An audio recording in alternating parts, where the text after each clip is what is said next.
Tonight we step back into the cold. Not the kind of cold that waits politely outside your double-glazed windows, but the kind that creeps into your bones and makes itself comfortable. You are about to experience a medieval winter. There is no heating, no electricity, and no escape. Just months of biting wind, frozen earth, and a constant battle to stay alive. This isn't the cozy, candlelit medieval fantasy you might have imagined. This is survival, and it starts now. I'm the candlelight historian, and this is history as it was lived, unforgiving, unfiltered, and brutally real. So, before you get comfortable, take a moment to like the video and subscribe, but only if you really enjoy these videos. And let me know in the comments where you're watching from and what time it is. Now, relax, take a deep breath, and let's ease into tonight's journey together. The first frost came without warning. You knew winter was near, but that first morning still hits you like a shovel made of ice. The air is quiet. Still, too still. You sit up slowly, your breath already visible. A thin fog of white mist floats from your lips, swirling just above your face like a lazy ghost. Everything is cold. Not just chilly, but cold in that sharp, aggressive way that makes your fingers stiff before you've even moved them. The blanket you slept under is damp, not wet, just damp enough to make you question whether it's doing more harm than good. It smells like sheep and old wood smoke. The straw mattress beneath you has flattened again, and the thin wool stuffed into your tunic isn't cutting it anymore. The cold has found its way inside.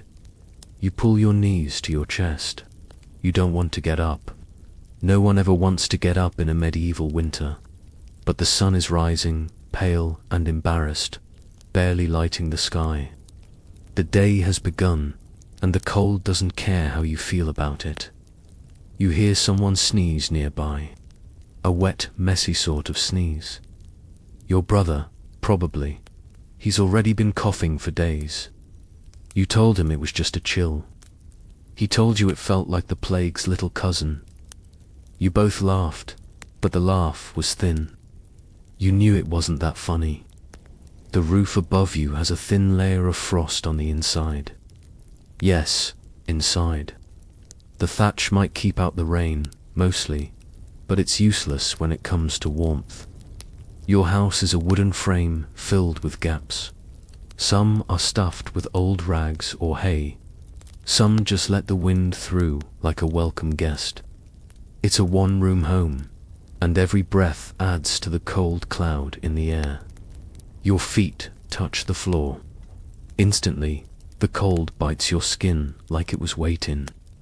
The floor is packed dirt, uneven and gritty. You move quickly, knowing if you don't keep moving, your toes might stop cooperating entirely. The only pair of shoes you own are stiff and crusted with old mud from the last time it rained, which feels like 100 years ago. They're near the door, frozen. The air smells of stale ash and old stew. Last night's dinner was barley broth, again. You shared it with your family, scooping from a pot that always feels one spoonful too empty. The stew was warm, but the heat didn't last.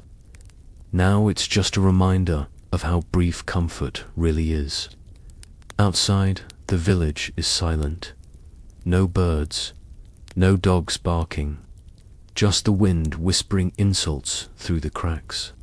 Smoke rises from a few chimneys nearby, slow and weak, as if the fires underneath them are too tired to try. You can hear someone chopping wood, each hit echoing like a church bell in the quiet. That will be your job soon. No fire means no warmth, and no warmth means real trouble. Your stomach growls, not in a cartoonish way, in that deep, hollow way that makes you feel small. Breakfast will be whatever is left over from last night, assuming no one ate it in the dark. Food is already scarce, and it's only the beginning of the cold season. You reach for your cloak. It's thin. Wool, yes, but worn thin from years of use. It still holds the shape of last winter's suffering. You wrap it around yourself and breathe deep. The air makes your throat ache. You step outside. The ground is white, but not from snow. Frost coats everything. The grass crunches under your feet like dry leaves. A bucket sits outside your door, frozen solid. You had filled it the night before, hoping for water in the morning. Instead, you have a medieval ice sculpture. Your breath curls in front of you again. It hangs in the air for a moment, then disappears into nothing. Winter has arrived, and it's only getting started. The door creaks shut behind you, though not that it matters. There's no insulation in this world, just a wooden plank that barely keeps out the wind. The cold still seeps in through the walls, the floor, and the roof, as if it's made a personal promise to follow you everywhere. You stand there for a moment, arms crossed tight, letting your body adjust to the outside chill. Except it doesn't. It just keeps shivering, like a nervous squirrel that knows it's in the wrong season. You glance up at the roof. The thatch is stiff with frost. In theory, it's designed to shed rain and snow, but in practice, it does whatever it wants. Thatch isn't some magic medieval material. It's just bundles of straw stacked tightly together and held down with wooden beams and hope. And after a few seasons, the hope wears out. Now, gaps have formed. Little ones that let in the wind, and big ones that drip icy water onto your bed during storms. Inside your house, the roof does its best impression of a colander. When it rains, it's less a ceiling and more a suggestion. You've placed bowls and pots under the worst leaks, but you only own so many. Last week, your cousin got dripped on all night and woke up with a cough. That cough still hasn't gone away. The walls aren't doing much better. Wattle and daub, they call it. That's the charming term for sticks packed with mud, manure, and straw. It's like living inside a sandwich made of soggy granola. You touch the wall and pull your hand away quickly. It's damp, always damp. The cold turns the moisture into a slow-growing mold that creeps like ivy and smells like the inside of an old boot. And then there's the wind. When it picks up, the whole house complains. The wooden beams creak, the thatch rustles like a whispering forest, and the smoke from the hearth starts blowing back into the room. You've had nights where the smoke got so thick you had to open the door just to breathe, which defeats the entire purpose of trying to stay warm. You remember last winter, when the wind pulled a whole section of the thatch clean off. It was the middle of the night. Everyone just huddled in the corner, wrapped in everything they owned, watching their breath fog the air like ghosts having a conversation. The snow came in sideways. You tried to patch the hole the next day with more straw and some old cloth, but it never quite worked. That patch is still up there now, barely holding on. Your house is not a fortress. It's not even a shelter. It's more like a polite suggestion against the elements. And now, as the wind picks up again and your nose starts to ache from the cold, you realize something important. Winter hasn't even begun to be cruel yet. The sun is higher now, but it doesn't bring warmth. Just light. A cold, thin light that feels more decorative than helpful. You look down the lane and see your neighbor, old Mickle, squinting into the sky like it might answer his prayers. He's already wrapped in 3 cloaks and a fur hat that used to belong to a dog. Maybe still does. You nod at him. He nods back. That's the extent of morning conversation in winter. Anything more would waste precious heat. Children are already out, gathering twigs for kindling. Their breath trails behind them like smoke from tiny chimneys. They move fast, Not out of joy, but necessity. Keep moving or freeze. That's the game. You check the roof again. It's holding for now, though the straw is starting to sag near the edges. You'll have to climb up and fix it before the next snow. That means cold fingers, slippery beams, and the constant threat of falling off your own house into a pile of icy mud. A charming weekend activity. Back inside, someone is trying to light the hearth. You hear the scraping of flint and the low grumble of frustration. It's not going well. The wood is damp. It always is. Everything's damp. Even the firewood, which you tried to keep dry by stacking it against the outer wall. That was optimistic. Rain has a way of finding every crack. Eventually, a weak flame starts. It flickers, spits, then catches. The fire is more symbolic than practical. It warms your hands if you press them close enough to burn, but otherwise it's just there to remind you what heat used to feel like. The smoke spirals upward, hesitates, then decides it's not in the mood to exit today. It drifts back down, curling through the room like a lazy cat. You cough. Everyone coughs. That's just part of winter now. You sit near the hearth and stretch your feet toward the flame. The chill lingers in your bones like a rude guest. You rub your hands together, hoping friction will do what fire won't. The thatched roof above creaks again. The cold wind whispers through the gaps.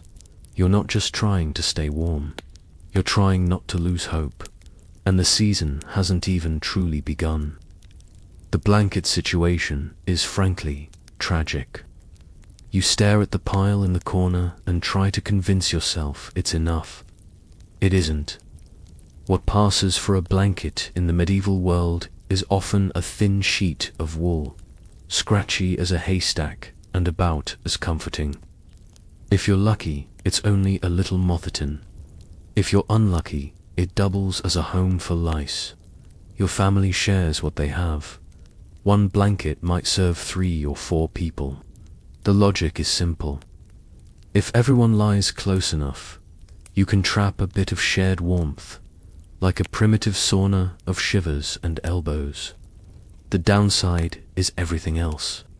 The smell, the snoring, the absolute lack of personal space, and don't even think about stretching out.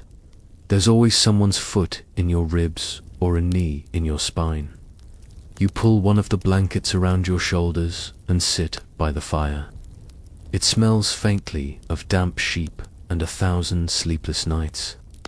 The weight of it is deceptive. Not heavy enough to feel secure, but just heavy enough to be annoying.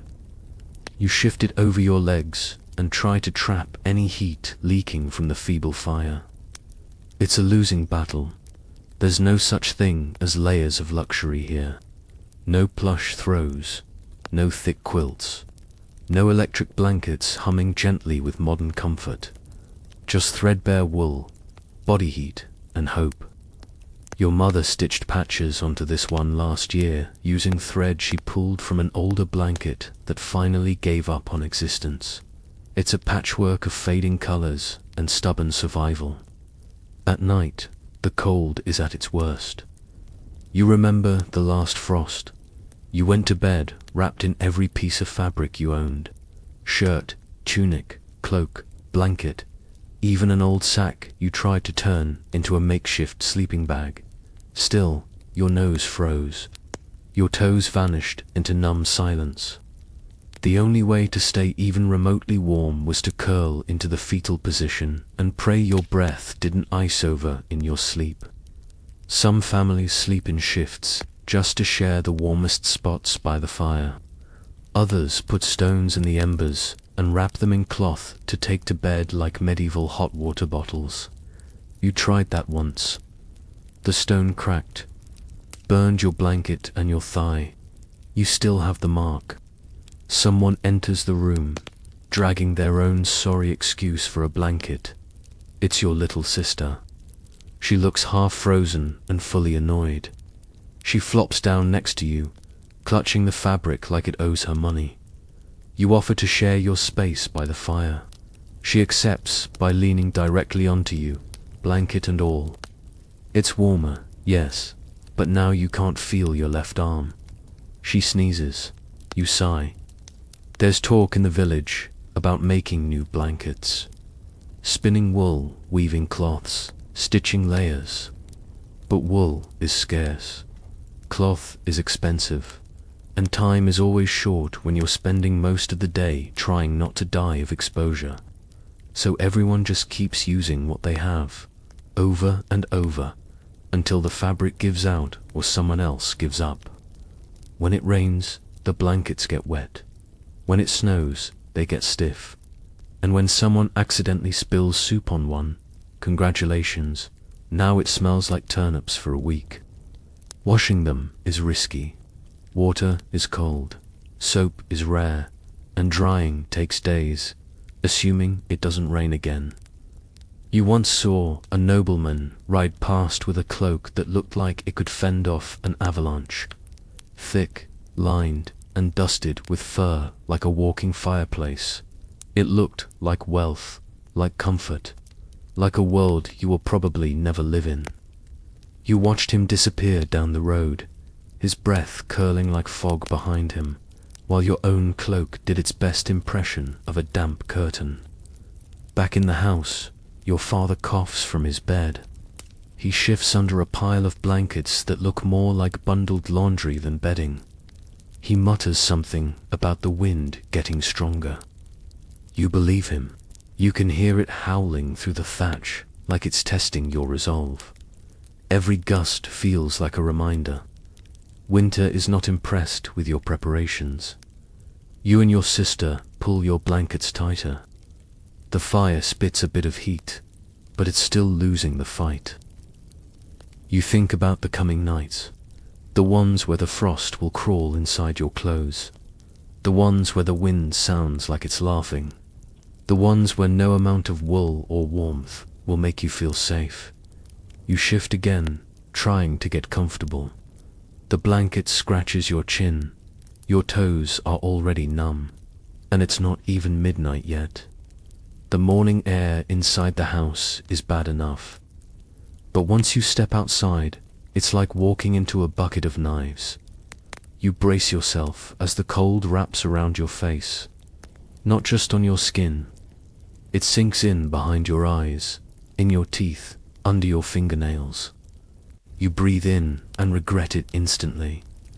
The air stings your throat, sharp, dry, relentless. Your breath hangs in front of you, swirling in little clouds. It looks peaceful, almost beautiful, but it's just proof that the world outside has no interest in your comfort. Everything is frozen. The grass crackles when you step on it. The wooden bucket you left by the door is now a useless block of ice. You tilt it, nothing. The water inside has gone still and solid, like it gave up trying to help you. Your nose is the first to go. Not literally, it's still attached, but it stops feeling like it belongs to your face. It just exists there, cold and stinging. You press your sleeve to it. Rough wool scrapes your skin. You sniff. That makes it worse. You try to move quickly, but your muscles argue with every step. They feel like they've turned into stiff ropes. Your joints crack, not painfully, just loud enough to remind you that you're alive and aging in medieval years, which is alarmingly fast. You're in your 20s. That's middle-aged around here. Maybe even old, depending on how many winters you've already survived. You make your way toward the well. It's the village's main water source, unless it freezes over, which it has. A thin layer of ice sits on the surface, daring you to break it. You tap it with a stick. It holds. You try again, harder. A small crack appears, then spiders out in delicate little lines. You scoop quickly before it closes again. The metal bucket creaks in protest. You can't tell if it's frozen or just offended at being used again. Either way, you haul it home and place it by the hearth. Maybe, If you're lucky, the fire will thaw it by lunchtime. Then again, the fire barely thaws your fingers. Someone nearby is chopping wood. You hear the steady rhythm of an axe biting into a log. It's strangely soothing, repetitive, sharp. It reminds you that no matter how cold it gets, there's still work to do. You wonder if they have gloves. You don't. You tried wrapping your hands in cloth once. It froze solid and cracked when you moved your fingers. Back inside, the room feels barely warmer. The fire is low. Your sister sits with her hands tucked into her armpits. Your mother mutters about smoke again. It always drifts sideways when the wind shifts. The chimney doesn't draw properly. Smoke fills the room like a lazy fog, stinging your eyes and coating your tongue with ash. You check the window. That's generous. It's a small hole in the wall covered with oiled cloth. The cloth is stiff today, frozen into a translucent sheet that barely lets the light in. Outside, everything is pale and quiet. You can't tell if it's snowing or if the frost is just being dramatic. You sit by the fire and stretch your hands toward the flame. They hover there, desperate. The heat is uneven. It burns your palms and leaves the backs of your hands cold. You flip them over, then back again. A sad little rotation that does almost nothing. Every now and then, the wind pushes through the cracks in the wall and steals the warmth you've gathered. It's like trying to heat a barn with a birthday candle. The fire crackles once, then sighs. You shift your feet. The floor is hard and cold. Dirt mixed with straw. It's supposed to help with insulation. In reality, it just helps spread the cold evenly across your entire body. You remember last year when the frost crept in at night and painted delicate patterns across the inside of the walls. It looked like lace. It felt like punishment. Someone hands you a cup. It's warmish, thin broth made from yesterday's scraps. You sip it slowly, savoring every mouthful. The warmth disappears as soon as it hits your stomach. But it's something, a reminder that heat still exists, even if it's fleeting. Your father clears his throat. He's been quiet all morning. You glance at him. He's wrapped in 3 layers and still looks like he's freezing. His beard has frost in it. Not snow, frost. From his own breath. That's how cold it is. You think about the days ahead, about the nights that seem to stretch forever, the endless search for warmth, the small victories, a dry log, a good flame, a blanket that doesn't smell like mold. You don't expect comfort anymore, just survival. And yet, in a strange way, you've gotten used to it. The cold is always there, but so are you. Shivering, yes. Miserable, often. But still standing. Still breathing out white fog into the frozen air. You huddle closer to the fire. The flame flickers. The cold waits. You are hungry, again. Still, always. Winter doesn't care that you've already eaten everything worth eating. It doesn't care that you're sick of cabbage and dried beans. It doesn't care that you once dreamed of warm bread, cheese, or even something as humble as a boiled egg. It just keeps pressing down, day after day, while your stomach groans like a tired bellows. Breakfast is a generous word. There's no table spread, no smell of toast or porridge, just a wooden bowl scraped clean from last night and the lingering scent of old onions. You check the pot, cold, nearly empty. A few grains of barley cling to the bottom like they're hiding from responsibility. Your mother spoons out what's left into 2 bowls, one for you, one for your sister. It's not enough for either of you, but you don't complain. Complaining takes energy, and energy takes calories, and calories are a luxury you don't have right now. You eat slowly, not to savor it, but to trick your body into thinking there's more. The broth is thin. It's mostly water and memory. You close your eyes and pretend it's stew. The kind with meat, real meat. Not just the bone you boiled for 3 days and pretended was doing something useful. Food stores are low. They always are by the time the real cold sets in. You had a harvest, yes, but it wasn't great. Some of the grain went moldy. Some of the root vegetables rotted in storage. The rats got into the rest.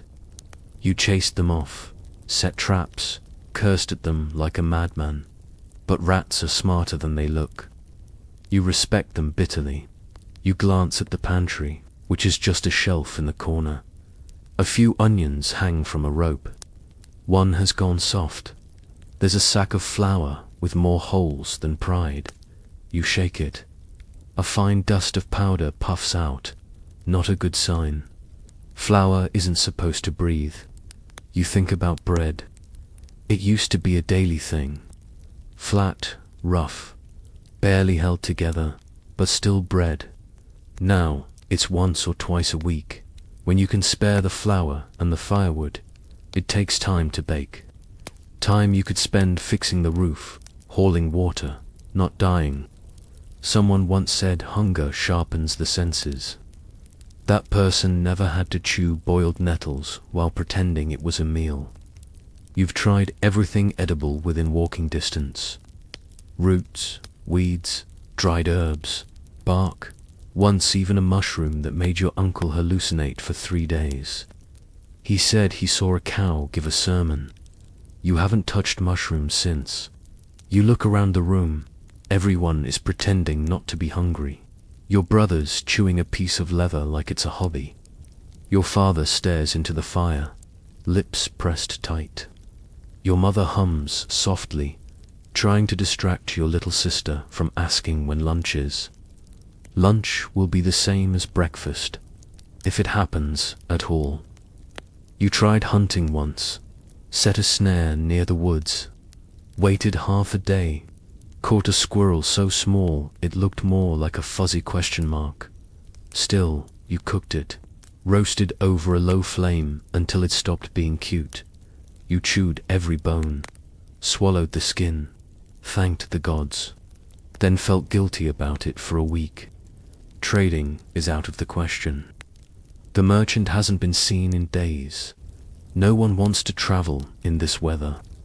Roads are icy, and wolves are getting brave. Even if someone shows up, you don't have anything to offer. No eggs, no cloth, no tools. Just a promise to pay later, which is worth exactly nothing. You hear a knock on the door. Not a proper knock, more like a polite thud. You open it. It's your neighbor. He's holding a turnip like it's a gift from the heavens. You let him in, and he offers a trade, half a candle for the turnip. You both nod like this is a fair and noble deal. The turnip is old, wrinkled, soft in one spot. But it's food. You'll boil it tonight. Add a few herbs. Pretend it's stew. You thank him, close the door, and feel just a little less hopeless. Not full, not even fed, just less empty. You wrapped your cloak tighter and sit down again. The wind howls outside. Your stomach growls in reply. You rest your head against the wall and take slow breaths, trying to forget the ache. There is no feast coming, no secret store of food, just the day's rations, stretched thinner each time. You don't dream of luxury anymore. You dream of a full bowl, a warm meal, a morning where your stomach doesn't wake up angry, and for now, that's enough. You grip the bucket and head outside again, hoping to fetch some water. You already know it's frozen, but it's one of those chores you do anyway, because if you don't, it just gets worse later. The cold hits your face like a slap, sharp and personal. You squint into the pale morning light, your lashes already stiffening from the damp air. The well sits at the edge of the village, surrounded by a patch of ground that's always slick with ice. You tread carefully. You've seen what happens when someone gets careless out here. Old Tom slipped last winter and broke his arm in 3 places. He still walks like a question mark. You don't want to end up like that. There's no doctor, just a woman with herbs and good intentions. You reach the well and peer inside. The rope is stiff. The handle groans. The bucket creaks its way down with the enthusiasm of a hungover mule. You hear it clunk against the ice below. You pull it back up. Nothing but a wet scrape and a few sad icicles rattling inside. The water's frozen solid again. You sigh and set the bucket down. You think about breaking the ice. You've done it before, with a stick or the blunt end of an axe.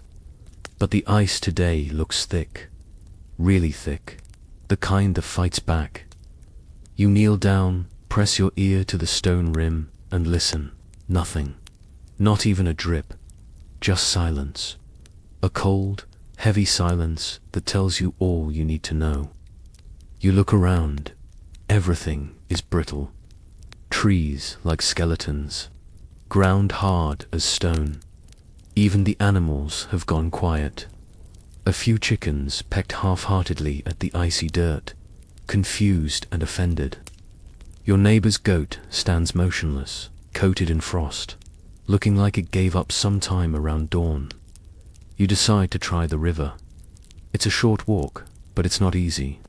The path is narrow and slick. You clutch the bucket in one hand, using the other to steady yourself against trees and fences. Every step is a calculated risk. One bad move and you're face down in the mud, or worse, with a twisted ankle and a long hobble home. You reach the riverbank. It's barely moving. A thin sheet of ice stretches across the top, rippling slightly where the current still flows underneath. You poke at it with a stick. It cracks, but doesn't break. You poke again, harder. The stick snaps. Perfect. Eventually, you find a patch where the ice has already been broken by someone braver, or possibly just more desperate. You kneel, lower the bucket into the dark water, and hold your breath as it dips below the surface. The cold stings your knuckles. The bucket fills slowly, then suddenly, and you heave it back out with both hands. Your fingers go numb instantly. The metal handle bites into your skin. You clench your teeth and start the walk back. The water sloshes inside the bucket, already threatening to freeze again. You try not to spill any. Every drop feels like a loss. Back home, you pour the water into the pot by the hearth. It steams faintly in the firelight. You hold your hands over it, trying to catch some of that elusive warmth. It doesn't last. The fire is too weak, the pot too small, and the air too hungry for heat. You glance at the corner of the room where the other buckets sit. One is frozen solid. The other is half full, covered in a delicate crust of ice.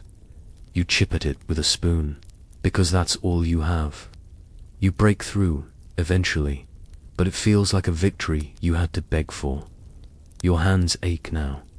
Not just cold, aching deep in the joints. You rub them together, blow into your palms, try everything short of sticking them directly into the fire. Even then, you think about it, just for a second, just enough to feel something. Your sister asks for water. You hand her a cup and watch as she sips it, her face cringing from the chill. She drinks it anyway. No one complains about cold water anymore. That's just the default setting. You sit back down near the hearth, the bucket at your feet. You glance at it like it's a fragile treasure. Because it is. You carried it from the river, through the ice and the wind, over frozen ground and past sulking goats. It's not just water. It's time, effort, pain, and survival. And tomorrow, you'll have to do it all over again. Getting dressed is not a daily habit anymore. It's a battle. A slow, clumsy negotiation between your fingers and a pile of rough, frozen fabric that may or may not still fit. The clothes didn't shrink. You did. Or maybe you just feel smaller after so many nights curled up under a threadbare blanket, pretending to be asleep while your bones tap out Morse code in the cold. You stare at your tunic. It's folded, sort of, in the corner, stiff as bark and just as welcoming. You poke it. It doesn't move. That's how cold it is. Your clothes have entered a solid state. Getting into them will take effort and probably a few questionable sounds from your knees. Layering is your only defense now. Not style, not comfort. Layers. Wool over linen, linen over more wool, and everything tied down with a belt that gave up 3 winters ago. You start with your underlayer, the one that hasn't been washed since last spring. It smells like effort. You try not to think about it.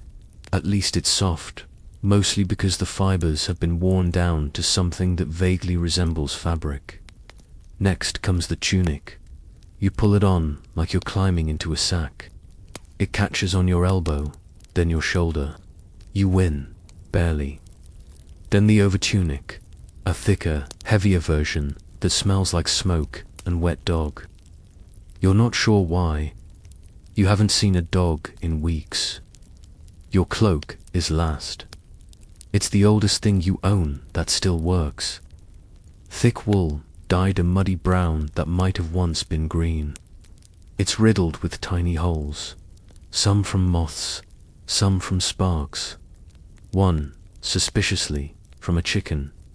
But it still keeps out the wind if you hold it tight enough. Socks are a joke.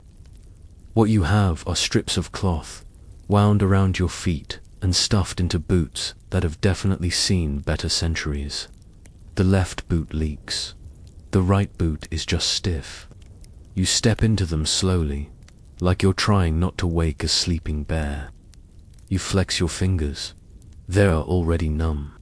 You consider gloves, then laugh. Out loud. Gloves are for rich people and storybooks. You have sleeves, long ones. You pull them down over your hands and hope for the best. Your belt gets wrapped twice around your waist, mostly because it stretched out years ago and you never bothered to fix it. You tuck in a small knife, not for defense, just utility. Everything in winter becomes a tool eventually, even you. You tie a cloth around your neck, pull up your hood, and look in the cracked bit of polished metal someone insists is a mirror. What stares back is a medieval snowman made of cloth, desperation, and the vague scent of goat. You nod to yourself. Good enough. You step outside again, fully dressed now, and somehow still cold. The wind finds its way through every gap. It licks the back of your neck, crawls up your sleeves, settles behind your knees where the fabric bunches. No matter how many layers you wear, it always finds you. Like it's personal. You walk stiffly, not because you're sore, though you are. Not because you're tired, though you definitely are. It's because the layers make it nearly impossible to move. Your arms feel like they're in casts. Your legs shuffle more than stride. You are now the slowest, warmest scarecrow in the village. You pass a neighbor who looks even more bundled than you. His cloak drags on the ground behind him like a cape of sadness. You nod. He nods back. No one talks much out here. Talking means opening your mouth, and opening your mouth means losing heat. Children run past, or try to. They trip over their oversized tunics and giggle as they roll in the frost. You envy them, not because they're happy. You've long accepted that happiness is seasonal, but because they're still small enough to think this is all temporary. Like winter is just a long bad dream that ends when spring shows up. You head toward the shed. It's not far, but the cold makes every step louder, more brittle. The snow crunches under your boots like old bones. You reach the door and tug it open. It resists. Everything resists in winter, even wood. Inside, it's darker, still cold, but quieter. You grab a bundle of straw, a handful of dried herbs, and an axe. You tuck them under your arm, balancing carefully. The axe is heavy and cold. The handle has cracks in it from last year's freezes. You make a mental note to fix it. Then remember that mental notes don't cut wood. You close the shed, turn around, and shuffle back toward the house. You're sweating now, but it's a weird, miserable sweat. The kind that never warms you up. Just makes your clothes stick to you in uncomfortable places. You re-enter the house like a walking laundry pile. Someone takes the herbs, someone else takes the straw. You keep the axe, you might need it later. You peel off your outer layer and hang it by the fire. Steam rises. That's not good. It means it was wet. Wet means cold. Cold means danger. You sit down and start unwrapping your feet. The left boot is stuck. Again, there is no such thing as a snow day. The animals don't care if your fingers are stiff or if your boots leak. They don't pause politely when you catch a cough or wake up with your knees locked in place. They're cold, they're hungry, and they expect you to do something about it. So you rise. Again. Your cloak still smells like smoke, and your boots haven't dried properly. You wrap a strip of cloth around your fingers like it will help. It won't, but it makes you feel like you're doing something. You step outside into a wind that doesn't just blow, it presses. It wraps around you like an icy blanket made of resentment. The sky is a dull white, heavy with more snow that hasn't started falling yet but promises it will. You walk toward the barn, or shed, or loosely organized pile of timber that you like to pretend is a barn. The roof dips in the middle. The doors don't close. There's a spot in the back where the wind comes in sideways and freezes the water trough solid every night. But it's what you've got. Inside, the animals stir. A few bleats, some shifting hooves, the rustle of straw. The cow eyes you with the same expression it gives everyone, bored disappointment. The goats look annoyed, as usual. They've chewed through half their bedding again. One of them has a piece of rope in its mouth. You don't even ask why. You start with the chickens. You open the hatch, and they squawk like you've just insulted their mother. They puff up, feathers fluffed against the cold, glaring at you like this entire season is your fault. You scatter some feed. It's mostly crushed grain and whatever leftovers you could scrape together yesterday. They peck at it anyway, muttering like old women who hate the soup but eat it anyway. Next is the cow. She needs water, which is unfortunate, because the bucket beside her is a block of ice with a handle. You chip at it with the back of your knife. Your fingers go numb. You chip again. A few shards break loose. It's not enough, but it's something. You'll have to come back with more later. She snorts warm air into your face in what you choose to interpret as thanks. You scoop out some feed. It's dusty and clumped together in places. You pat her flank. She doesn't move. This is your relationship now. You bring food. She tolerates your presence. The goats are next. You hate the goats. You love them too, but only when they're not trying to eat your cloak or kick you in the shins. You fill their trough, and one of them immediately climbs into it. The others look on, as if this is just the natural order of things. You sigh. The straw under your feet is damp again. It shouldn't be. You fixed that hole in the roof. Or at least, you thought you did. You glance up. A small drip falls onto your forehead. You close your eyes and take a slow breath. Back outside, the wind picks up. Snowflakes start to fall. Lazy at first, then faster. Not enough to bury you, but enough to turn the whole village into a quiet, white blur. You haul a bale of hay from the side of the shed. Your hands slip on the rope. You adjust your grip, lean back, and drag it toward the animals. It leaves a messy trail in the snow, but you don't care. You're too tired to care. Back inside the house, you reek of livestock. Your fingers are raw. Your boots are wetter than before, but the animals are fed. For now, you sit down heavily and let your arms hang by your sides like forgotten laundry. Your sister hands you a piece of bread. It's small and hard, but you take it. You chew slowly, staring at the fire like it owes you money. A thin stream of smoke curls into the room. You wave it away with one hand. You hear your father coughing again. Your mother hums under her breath. The baby next door starts crying. It's a chorus of winter sounds now.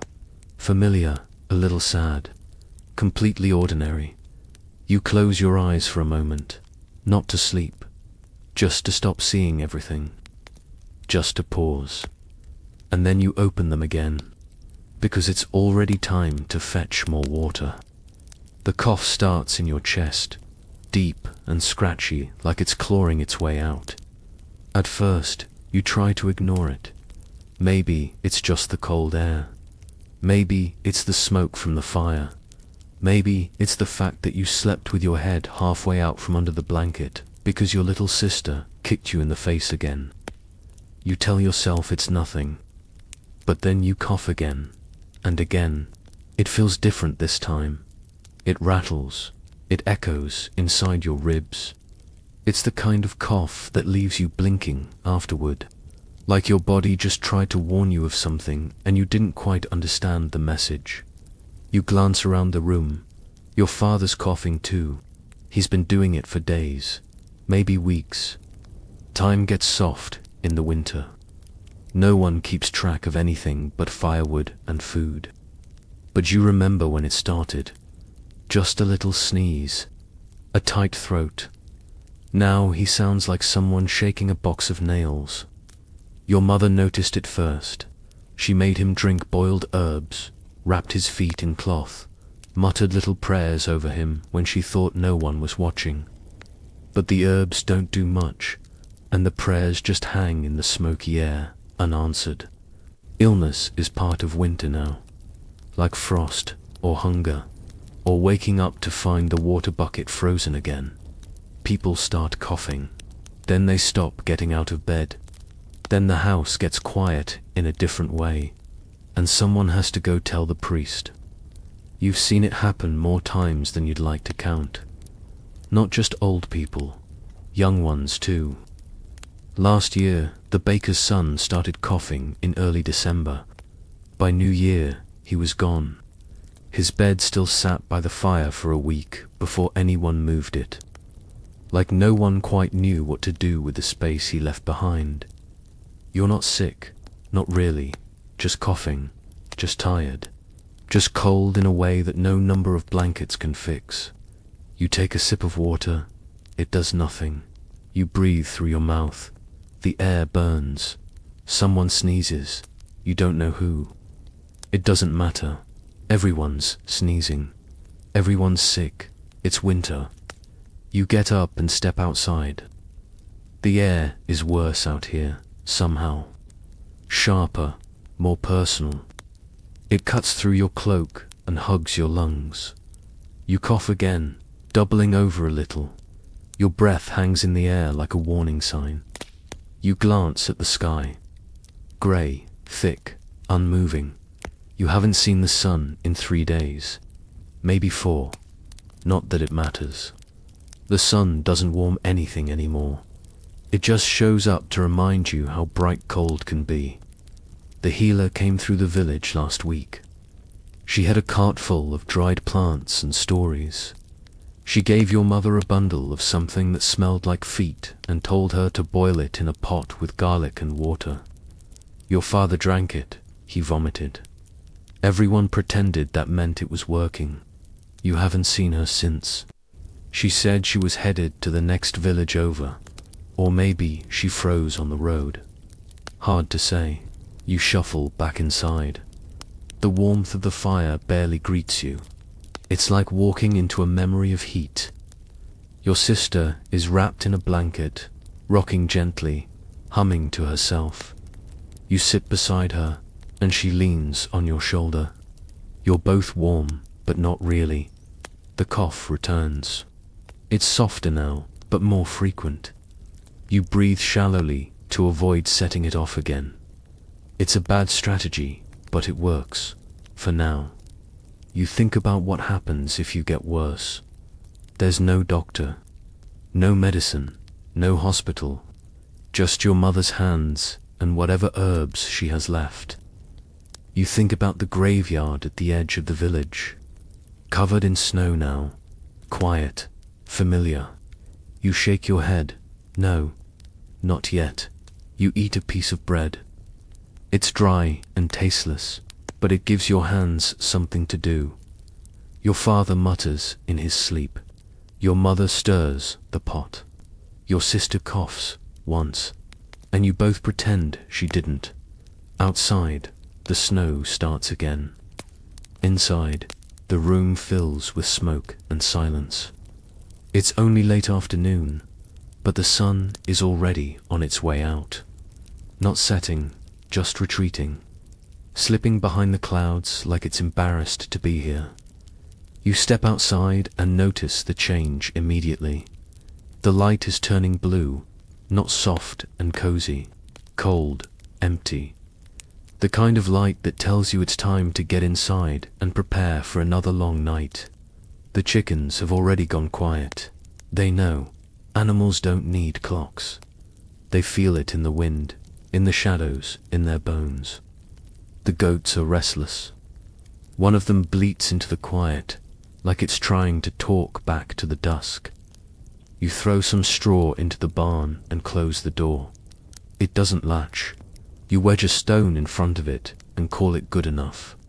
Walking back to the house, your boots crunch in the snow. The sky is a flat sheet of colorless cloud.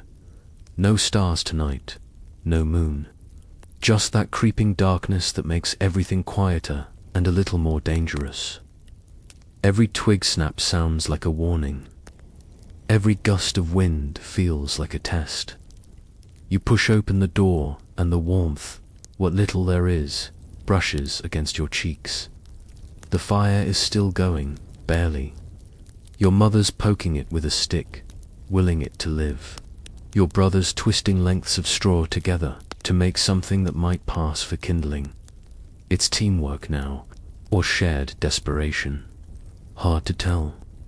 You help where you can. Add a log, stir the pot, move a bowl closer to the hearth so the broth doesn't freeze before anyone can finish eating it. Every task is small. None of them feel like enough, but you do them anyway. The room grows dim. Candles are precious. You don't waste them until it's truly dark. For now, you squint. Everyone does. Shadows grow long and stretch across the walls. The smoke rises slowly, like it's too tired to escape. Your sister pulls her blanket tighter. Her nose is red. Her eyes look watery. You hand her a scarf and help wrap it around her head. She gives a small nod. You give a smaller one back. The windows are just oiled cloth, and even that's cracking in the cold. A breeze pushes through the cracks in the wall. You feel it against your back like a disapproving hand. You shift closer to the fire. Your legs touch your brother's. He doesn't move. Neither do you. Warmth wins over comfort. You think about how fast the days disappear now. The mornings are short. The afternoons shorter. It feels like there's never enough time to do anything before the dark comes creeping in again. And once it's dark, the real waiting begins. The long, stretched out hours of night. Nothing to do, nowhere to go. Just sit, shiver, sleep if you can. You glance out the window. The village is nearly invisible. Just the faint shapes of other houses, low and huddled, like everything is trying to survive by pretending it's not there. One house has a flicker of candlelight, one doesn't. You wonder if that means anything. You remember a story you heard as a child, that winter was once a spirit, banished from the world but allowed to return each year for revenge. You don't believe in spirits anymore. But sometimes, when the cold presses into your lungs and the fire seems like it's giving up, you wonder. You hear footsteps on the roof. Not actual footsteps, the sound of snow slipping, sliding, landing in a soft thud. The thatch groans in reply. You hope it holds. There's nothing between you and the sky except a few inches of straw and stubbornness. Inside, your family starts to prepare for bed. No one says it's bedtime. The darkness just makes the decision for you. The floor is cold. The blankets are cold. Everything is cold. But you still go through the routine. Lay out the bedding. Stuff straw under the cloth. Shake out the lice, if you have the energy. You drink a little broth, not because you're hungry, but because it's warm. Barely you hold the cup between your hands, and let it sit there, soaking into your fingers. When you finally sip, it tastes like boiled roots and desperation. Familiar, strangely comforting. You sit down on the floor, back against the wall. Your brother is already curled up in his corner. Your sister nestles beside your mother. You shift until your knees stop arguing, then pull your blanket up and over your chin. Someone blows out the candle. The room falls into darkness, and the night begins again. The silence at night is never true silence. It's a different kind of sound. The weight of cold pressing on everything, the creak of beams, the slow shifting of bodies bundled like cargo in the dark. You lie still, wrapped in your blanket, half asleep but fully uncomfortable. Every joint is stiff. Every breath feels like it might fog the air again, even indoors. Someone snores. Someone coughs. Someone shifts and pulls the blanket off your legs. You yank it back, quietly furious, even though it happens every night. It's a dance of elbows and knees, a slow battle over inches of warmth and shared space. The fire has burned down to embers now. A faint red glow pulses at the edge of your vision, like a sleepy eye refusing to shut. It doesn't warm the room anymore, but you still watch it. It gives the illusion of heat. Sometimes that's enough. Your feet are freezing. You wiggle your toes to remind them they exist. They respond slowly. You tuck them under your knees. That helps, a little. The thatched roof above you lets out a long, slow groan. You glance up. No leak, yet. But you hear the wind building outside again. It rattles the door, scrapes across the wooden walls like it's looking for a way in. You think about how long the night will last. In winter, it feels like forever. The dark doesn't lift until well after morning chores have already begun. You can't tell the time. There are no clocks, no lamps. Just a vague sense of still too early, stretching endlessly through the dark. Your back aches. So does your shoulder. The straw under you has shifted again, leaving a dip that makes your spine complain. You reach behind you, try to adjust it quietly. The straw rustles, dry and loud in the silence. Someone grumbles. You freeze. Eventually, you settle again. The blanket covers you fully this time, though your face is cold. You try breathing under it, but the air becomes thick and sour. So you let your nose peek out and let it freeze. One discomfort or another. That's the rule now. You hear rats scratching behind the wall, just one or two, probably near the flour sack. You'll check in the morning, though there's nothing to be done if they've gotten to it. You've already lost enough to them this season. Your little sister talks in her sleep. A short sentence, maybe a dream, maybe nonsense. Then she goes quiet again, her head shifting slightly on the cloth bundle she uses as a pillow. You hope she's dreaming of somewhere warm. The night stretches on. You try to sleep, but your body resists. It doesn't trust the dark, not fully. Your mind drifts in fragments, to spring, to warm bread, to green fields. Then back again to the sound of wind and your father's cough and the occasional snap of the roof settling. Once, you imagine you hear footsteps outside. Real ones, not wind, not snow. You freeze. Not out of fear, just the kind of quiet attention that comes from months of living in uncertainty. But nothing follows. No knock, no voice, just the wind again. Louder now, angrier. Someone near the fire stirs. The embers glow a little brighter.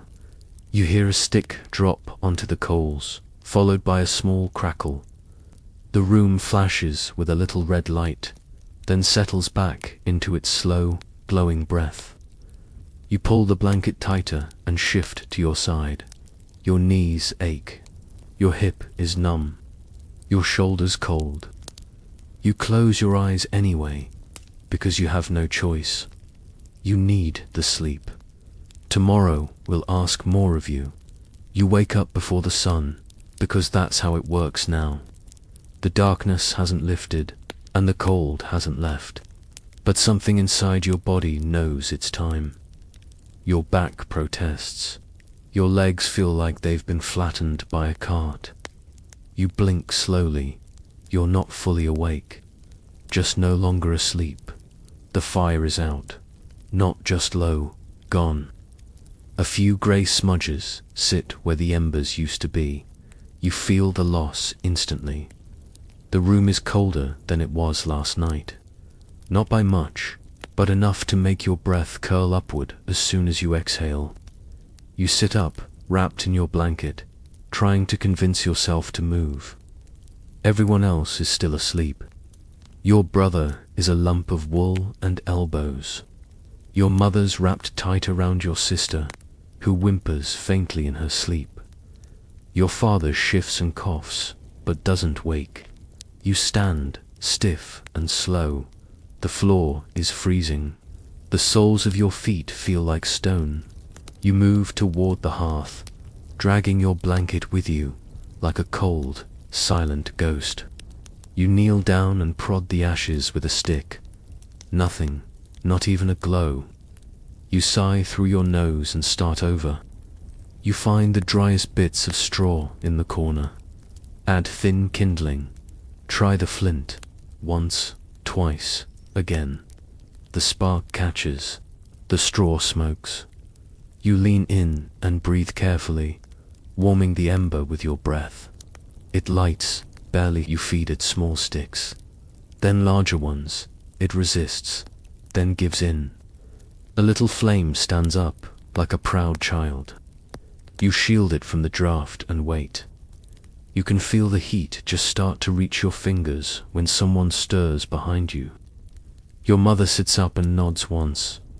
No words. There aren't many in the morning, just tasks. She starts preparing the pot. You add more wood. Your brother rubs his face and reaches for the water bucket, frozen again. He sighs without sound and picks it up. Time to fetch more. You were hoping someone else would do it. He beats you to it. Small victories.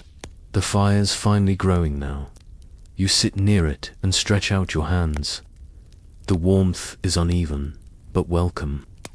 Your knees start to wake up. Your spine clicks into place, one segment at a time. You don't feel better, just more aware of the pain. Your mother adds herbs to the pot.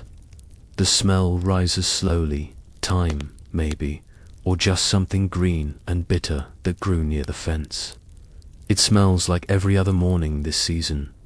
Not bad, just thin. A memory of flavor.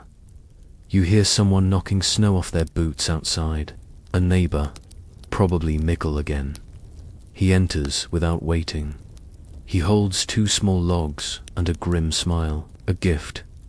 You nod, take them, set them by the hearth. He mutters that the wind broke one of his shutters last night. Said it nearly blew it straight off.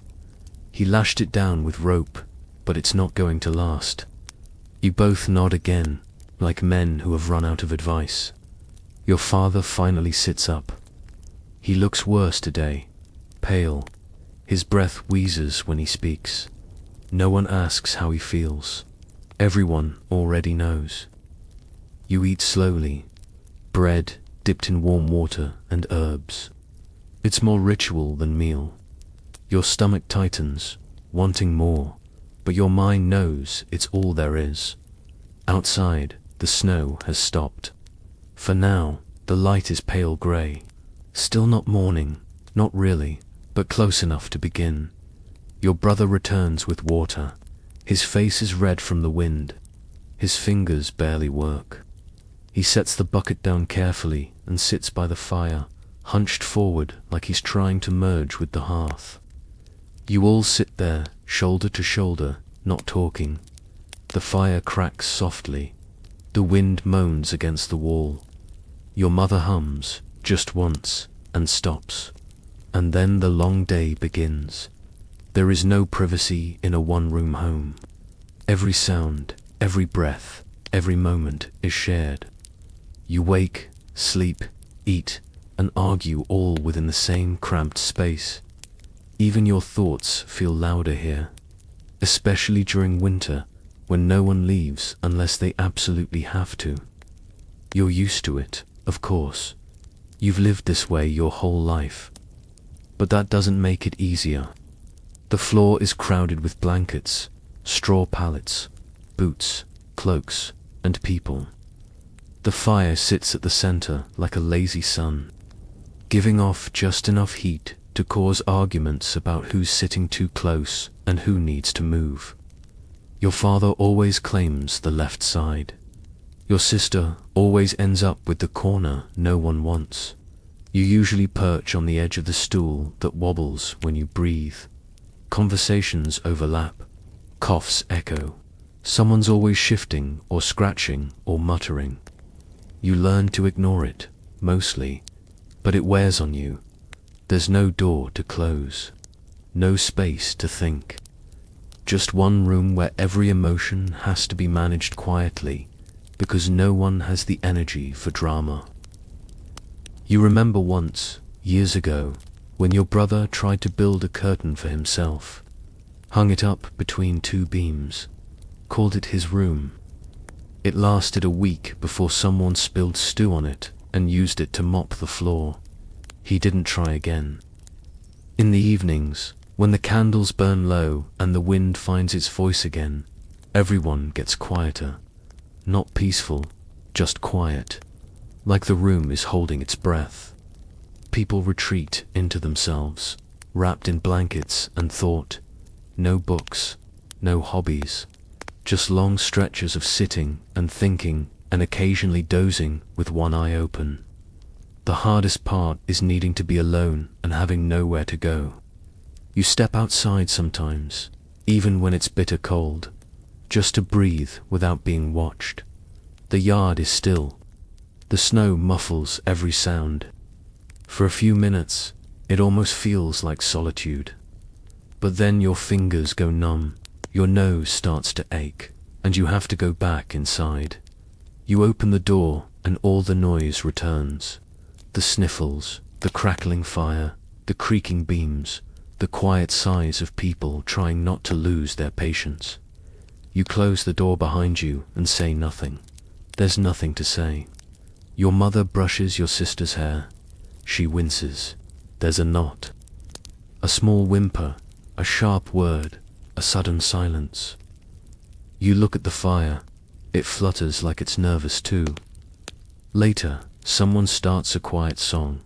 Just a few lines, an old one. You recognize the words, but don't sing along. Not because you don't want to, just because your throat hurts and your lips are dry. Your brother starts snoring. It's loud. You glance over. Your mother nudges him with her foot. He snorts awake, mumbles, and turns over. Everyone pretends not to smile. You miss silence. Not quiet. Real silence.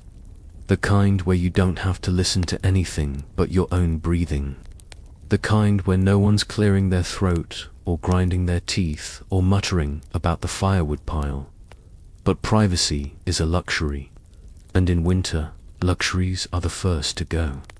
So you lie down on your straw mat, pull the blanket over your shoulder, try not to bump into your sister, try not to breathe too loudly, try not to think too much. You stare at the ceiling, listen to the wind, and remind yourself that you made it through another day. There's a moment, late in the season, when you start to dream of spring. Not because it's near, not really, but because your body needs something to hold on to. A little spark of belief that things might one day thaw, that color might return to the world, that you'll be able to walk outside without layers of misery wrapped around your limbs. You begin noticing signs, even when they're probably not real. A bird call you haven't heard in weeks. A patch of snow that melts a little faster on the southern wall. A breeze that feels slightly less like punishment. It doesn't matter if it's all in your head. That's where hope lives now. You sit by the fire in the morning, watching a drip form on the edge of the roof. It hangs there, glittering in the pale light. Then it falls, one drop, then another. You don't say anything, but your sister sees it too. She points and grins. It's the first time she's smiled in days. Your fingers are still cracked and red. Your boots are still frozen every morning. But you think, maybe, just maybe, there's an end to this tunnel. You picture the mud of early spring, thick and sticky. The way the village smells of damp earth and livestock again, instead of just smoke and stale breath.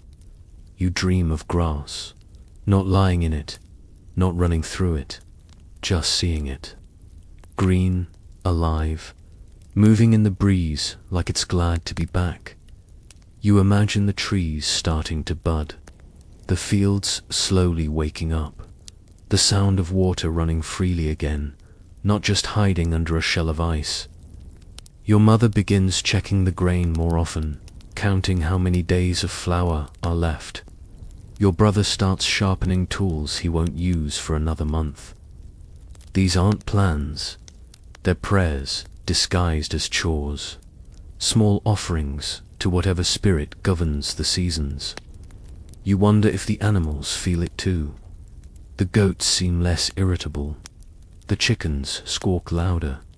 The cow stands at the barn door longer in the morning, staring out like she's waiting for something better. Maybe you are too. One afternoon, the snow softens just enough that the roof starts to leak. It's annoying, but you welcome it. Leaks mean melting. Melting means movement. And movement means, maybe, just maybe, winter is loosening its grip. You step outside without gloves, just to see how long you can stand it. A minute, two. Your fingers ache, but not as badly. The wind still bites, but it doesn't sink in quite as deep. You close your eyes and try to imagine warmth. Not just less cold, actual warmth. The kind that seeps into your skin and makes you want to sit still for a while. Inside, your sister talks about planting. She wants to grow onions again. Your mother doesn't say anything, but you notice her rubbing her hands together the way she does when she's thinking about the future. You start paying more attention to the light. It lingers a little longer each evening. Not much, just enough to make you notice. Dusk stretches itself out like a yawn. The nights are still long, but the days no longer vanish before they start. You let yourself believe, just a little, that spring will come, that the world will soften, that the ache in your bones will fade. that food will grow, and fires won't need to be fed so desperately, and the floor won't always feel like the inside of an icebox. You picture the snow melting into the fields, the paths turning muddy, the rivers swelling, the village waking up like a bear stretching after months of sleep. You'll still be tired, you'll still be hungry, but you'll be free of the worst of it, at least until next winter. By now, you understand the truth. Surviving winter isn't about strength. It's not about cleverness, or preparation, or luck. It's about stubbornness. Plain and simple. You made it through because you refused not to. You didn't thrive. No one thrives in a season designed to crush your spirit one cold gust at a time. But you endured. You got up every morning, even when your knees sounded like grinding stones. You fed animals that hated you. You fetched water that turned to ice before you got home. You shared a single room with half your family and zero privacy. And you still managed to find quiet moments of something close to peace. The food ran low, then lower. You stretched flour like it was spun gold. You boiled scraps into broth. You watched your sister eat the last of the carrots and pretended you weren't still hungry. That's what survival looks like here. Constant quiet choices. You watched your father grow weaker. You listened to his breathing at night, slower now, rougher. You helped him sit up in the mornings, held the cup while he drank. You didn't complain. You didn't cry. Not where anyone could see. You stitched holes in your tunic with thread so thin it broke twice in a single pass. You patched the roof with frozen fingers. You cleared snow from the doorway even though the wind just piled it back an hour later. That's what winter does. It repeats, and you repeated right back. Some nights you almost gave up, curled into yourself and wondered how much colder it could get, whether it mattered, whether spring was real or just something people said to feel better. But you still got up, still lit the fire, still added your breath to the smoky air. And somewhere along the way, the wind changed. The sun stayed a little longer. The ice cracked in the water bucket. A bird called from the trees, sharp and loud, as if to say, almost there. You don't cheer, you don't smile. Not yet. You just keep going. Because stubbornness is a skill now. A quiet one. The kind you wear like a second cloak. The kind that holds you up when everything else is falling apart. You're thinner than you were. Your boots are worse. Your hands are cracked and red and stained with soot. But you're still here, sitting by the fire, wrapping the same tired blanket around your shoulders, watching the last of the frost drip from the rafters. Spring will come. Not today, not tomorrow, but soon. And when it does, you'll be ready, not rested, not whole, but still standing, still breathing, still you. And now, the storm quiets. The frost retreats. The long, dark hours begin to fade behind you like a heavy curtain slowly lifting. You've made it through a season that didn't want you to, one slow, aching day at a time. And though you're tired and worn and changed in small and silent ways, you are still here. The fire burns low but steady. The wind outside has softened. It no longer howls, it whispers. The cold still lingers, but it doesn't press as hard. The walls of your home, once stiff with ice and silence, now creak gently as the night begins to loosen its grip. You breathe in, slow and full. The air no longer stings your lungs. Your hands, wrapped in cloth, rest in your lap. Your feet have finally started to thaw. You are still, safe, wrapped in your blanket like the final layer of the day. Outside, snow drips softly from the edge of the roof. Each drop landing in the mud with a quiet rhythm, as if the earth itself is waking up. The trees sway, just slightly, in the night breeze. You watch them without effort, without worry. The others around you are asleep. One by one, their breathing has evened out. The fire casts soft shadows across the floor. Everything is still and warm in its own humble way. And as you lie back, your eyes grow heavy. The world around you, once sharp and biting, begins to blur into something softer, safer. The thoughts in your mind drift like smoke through the rafters. You don't need to hold on to them now. Let your breath slow, let your shoulders fall. Let sleep take you, gently and fully. Tomorrow will come, but not yet. Tonight, you rest. The worst is over. Sleep well and good night.